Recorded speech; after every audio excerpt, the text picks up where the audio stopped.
When I'm in the bathtub, and I mean full bubble bath, watching TV, a glass of wine in hand, I'm listening to PPRN. Oh.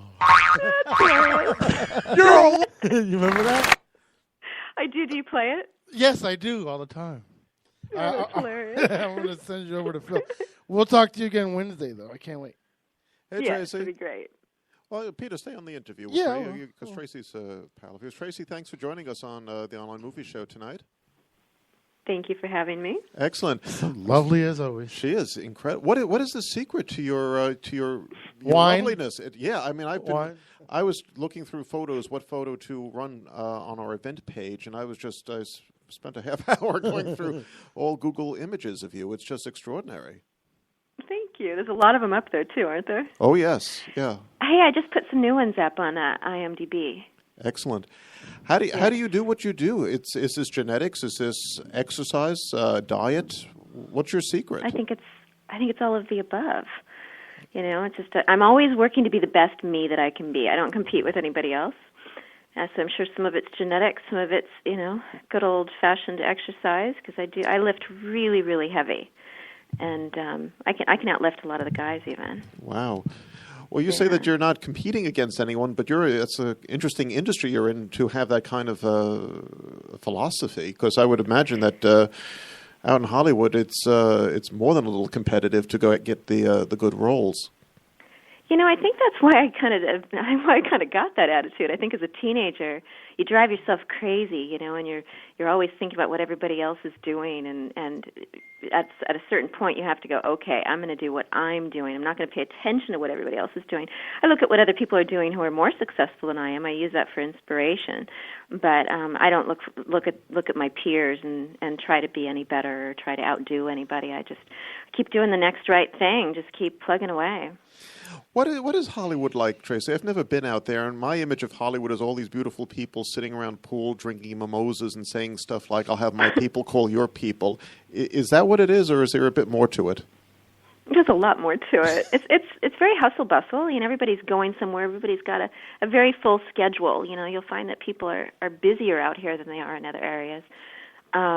You know, and yeah, of course there's a lot of social activity and pool time and stuff. I'm not really into that myself. My favorite social events are, you know, movie premieres and, you know, award shows, and that's when I'm social. Yeah, I mean, I'll go out with my friends and have a glass of wine or something like that, but not a lot. Well, there's also a lot of hard work, too, out there, I would imagine, especially sifting through scripts and trying to get the right role, because you want to have something which is you're going to get you in front of an audience, but also to show off your talent to its fullest.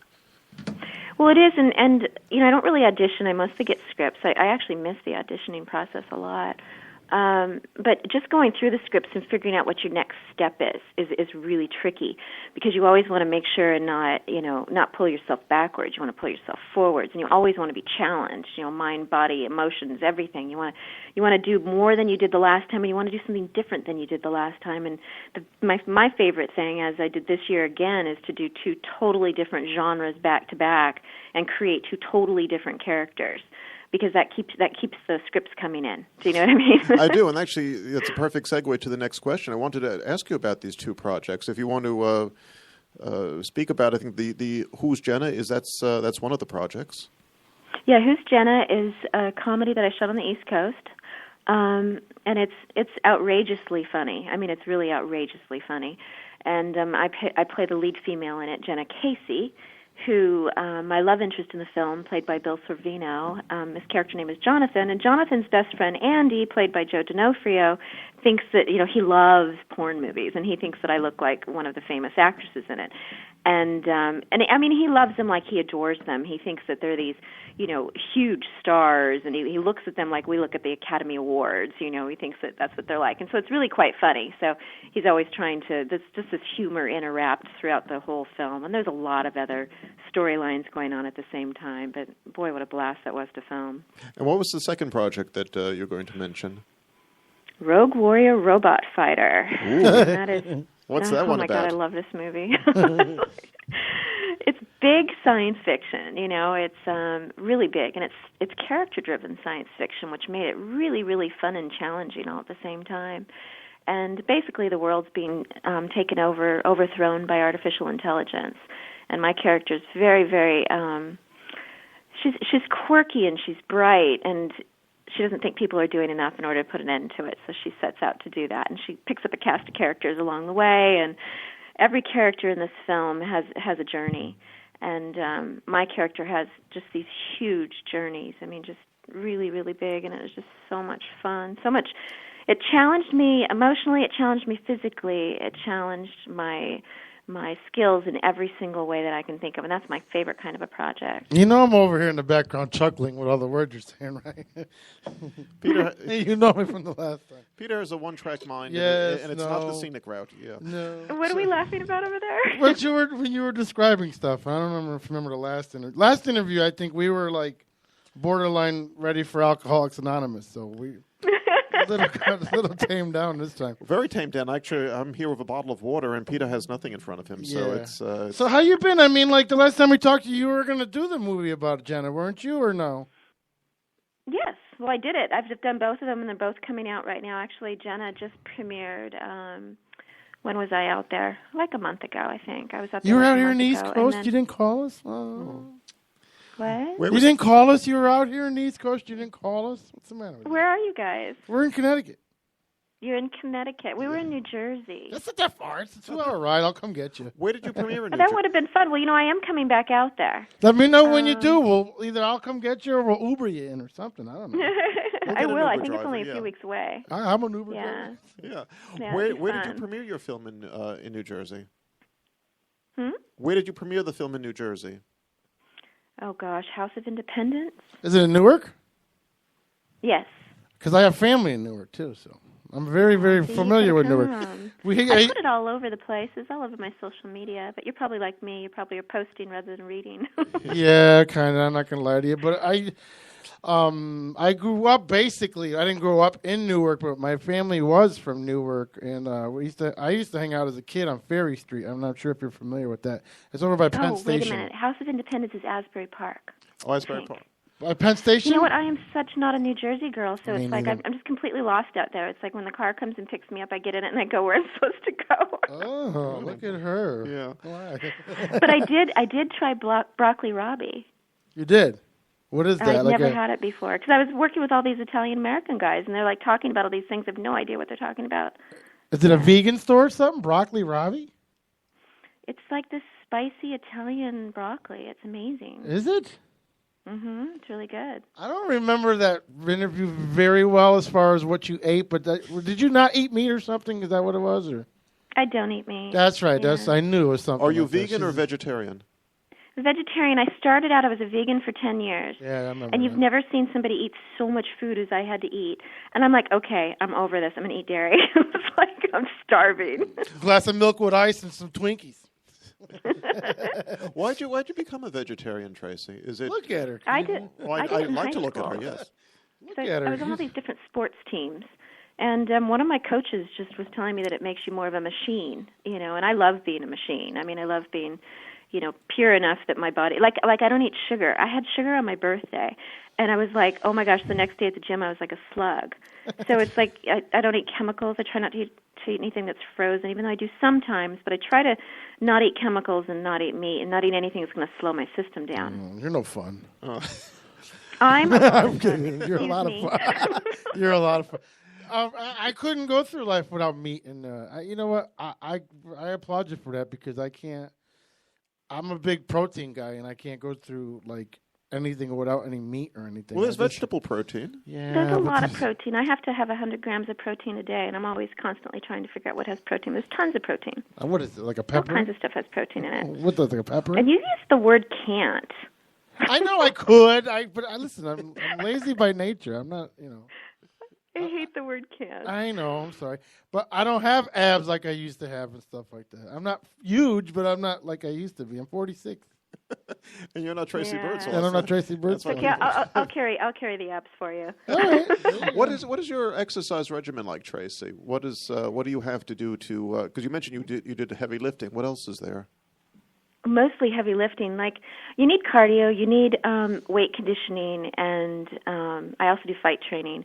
But I lift really, really heavy. I mean, for a girl, I lift extremely heavy. But I started training when I was 13, so I started as I was quite young, And I was So that was what, 10 years ago? 11. All right.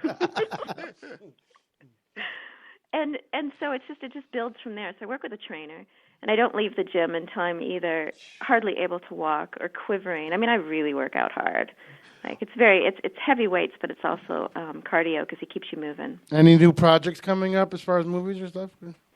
Well, At the Edge of Time is in post-production, but we still have some stuff we need to shoot for that, which is the next science fiction film. I have a quiet TV pilot project that I'm working on the beginning of August, and right now and then Diary of a Fat Man is coming out too. That's a comedy that the company's in Australia, and you guys would love that one. That one's really funny and raunchy. Well, if you ever wanted to do radio, we have plenty of room on our network. We went 24/7, so. But Tracy, Wow. as a performer, what's more difficult for you, doing more physical science fiction work or doing dialogue-driven comedy? You know, they're both challenging, but of course science fiction is extremely hard, which I love, because it, you guys didn't even make a joke. Because I'm trying to be cordial. I'm saving all this for Wednesday. Because it's so hard because you've got the physicality and you're exhausted, and then you got to keep going, and at the same time you've got your lines, and at the same time some of the things don't even really exist in 3 dimensions because they're getting put in post. So you're having to, like I had a floating robot friend, and I had to memorize his lines because every time somebody read them, it took them out of the personality I'd created in my mind for him. So, that said, comedic timing, I don't know if you guys have seen a screener of Who's Jenna, but just the dialogue and the beats and stuff like that, I mean, that's really, really challenging. But I'd say definitely science fiction is much more challenging, at least this role was. She was a comic person. She's going to Comic-Con soon, I believe. You are going to Comic-Con? Yeah, she's a big comic person. I've never been to one of those Comic-Con things. It must be extraordinary having all these fans coming up to you. Comic-Con is so much fun. I mean, it's not just the fans. I mean, what I do, I kind of book myself back-to-back press while I'm there, and I love that because I love actually putting a face to the names, and even like Stuart Bannerman, who has From Page to Screen in the UK, he's coming out. Like, people come from all over the world to go to San Diego Comic-Con. Oh, yes. And so that's one of my favorite things, is putting faces to names, actually becoming friends with the people that you've been interviewing with. So that's really fun for me. And then I love running around and taking pictures with all the characters and stuff like that, climbing on everything and doing silly. If you look at my Instagram, you'll see what I mean. It's like, so there's so many fun things about it. Have you ever run into Chris Gore at any of the Comic-Cons? No, but I know, isn't Chris Gore the film festival guy? Film Threat. He actually wrote the book, the Ultimate Film Festival book. Yeah, I read that forever ago. Oh, yeah. I used to write for Film Threat when it was online, and Chris has played an important part of my life. And while we're speaking, Peter just pulled up a trailer on YouTube for Who's Jenna, and Peter just started salivating when he saw you on the screen. Yeah, let's play a little clip. Oh, jeez. Oh, my goodness, yeah. Lord. All right, let's pull up this clip. That's a nice white dress, Jenna. That you're not wearing. I mean, Tracy, Yeah. I call her Jenna. That's a very nice white dress. Hang on, let me play the beginning. You called me Jenna too, huh? I know, right? All right, hang on. Happy birthday, boys. Cheers. Oh, God. My name's Jenna.